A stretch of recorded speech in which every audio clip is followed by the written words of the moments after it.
এই যে আমি যেইগুলা আর কি এখন ভিডিওতে দেখতেছো, এগুলা গোবরের লাঠি দেওয়া হয় আমাদের এলাকাতে।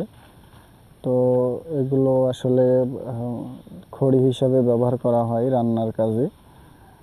বিভিন্ন আগুনের কাজ হয় এগুলা। অনেক এলাকায় এগুলা চেনেন না। এগুলা কিন্তু মনে করেন খড়ির ভালো একটি চাহিদা মেটায়।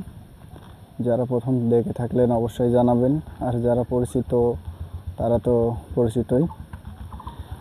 অনেকে আছে দেখবেন এটা নতুন দেখছে আজকে, অনেকে জানেই না এগুলো দিয়ে এরকম তৈরি হয়। এক এক এলাকায় এক এক নামে পরিচিত থাকতে পারে। তো আমাদের এলাকায় এটা গোবরের লাঠি বলা হয়।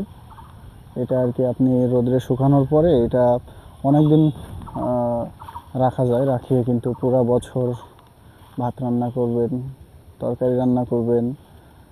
খুবই ভালো একটা উদ্যোগ আমাদের এলাকায়। এটা ভালো কিন্তু একটা খড়ির যে লাকড়ির যে একটা চাহিদা, এগুলো দিয়ে ভালো একটা কাজ হয়।